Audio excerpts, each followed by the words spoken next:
Elle a vécu au 2e étage. Été comme hiver, les fenêtres étaient closes, les rideaux tirés, le feu allumé dans les cheminées.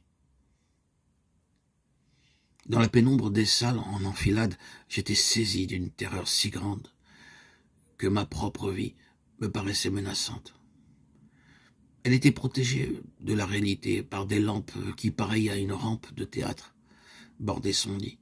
Je la voyais comme au fond d'un miroir. Ils étaient comme un écran qui obscurcissait le souvenir que nous gardions de la chambre. Nous n'existions que par leur volonté. Tous les jours, matin et soir, ils nous faisaient mettre à genoux à leur côté pour remercier Dieu de nous avoir donné le monde. Seul l'aïeul demeurait debout, à la flamme des bougies allumées à l'heure des prières.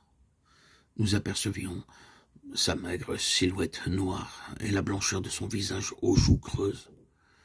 D'une voix sans timbre, elle décrivait toutes les richesses qui nous avaient été allouées, mais dont nous ne devions pas profiter sous peine de malédiction.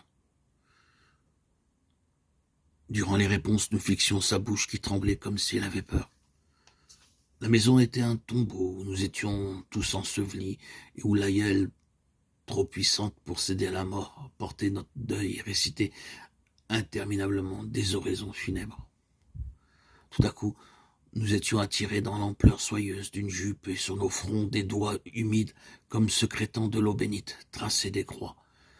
Alors les lumières jaillissaient de toutes parts et buissaient nos yeux élargis par la pénombre.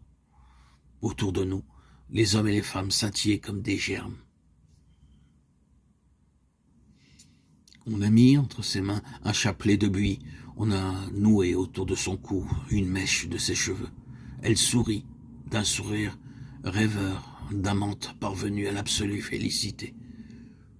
Nous tombions souvent des fenêtres. Nous nous éployions comme des ailes. Nos ombres immenses obscurcissaient les rues. D'innombrables têtes se dressaient vers nous. D'innombrables yeux nous fixaient avec une attention passionnée. D'innombrables bouches s'entr'ouvraient, se refermaient avec une expression de farouche gourmandise. Dans l'immobile chaleur du ciel, nous avions la majestueuse beauté des rapaces. Nous voulions briser les vitres, nous voulions avec nous-mêmes flamboyer dans l'embrasement du soleil. Frappés d'inertie, nous ne pouvions bouger. Il nous semblait que nous étions devenus d'une matière autre que la chair et le sang. Nous n'appartenions pas plus au ciel qu'à la terre, ensemble et séparés, réfugiés dans l'embrasure des fenêtres. Nous étions condamnés à nous regarder à travers les vitres comme des étrangers.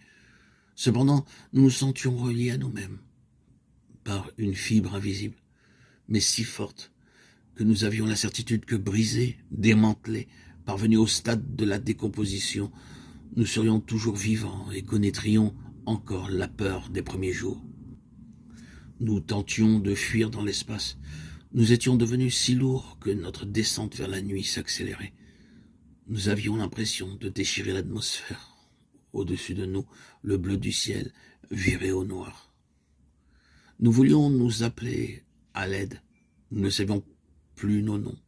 La vitesse de notre chute faisait naître en nous une sensation indéfinissable d'horreur et de volupté. Nous étions possédés par la passion de la mort. Il nous semblait que, saisis d'une frénésie meurtrière, nous nous jetions de toutes nos forces vers les rues en poussant des cris d'oiseaux fondant sur leur proie.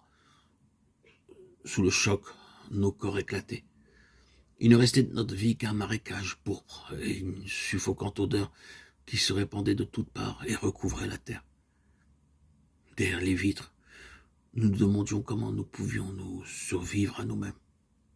Nous regardions les rues vides sous les feux du soleil. Elles ressemblaient à des canaux. Mais la puissance qui nous avait jetés vers elles était en nous, latente comme une douleur.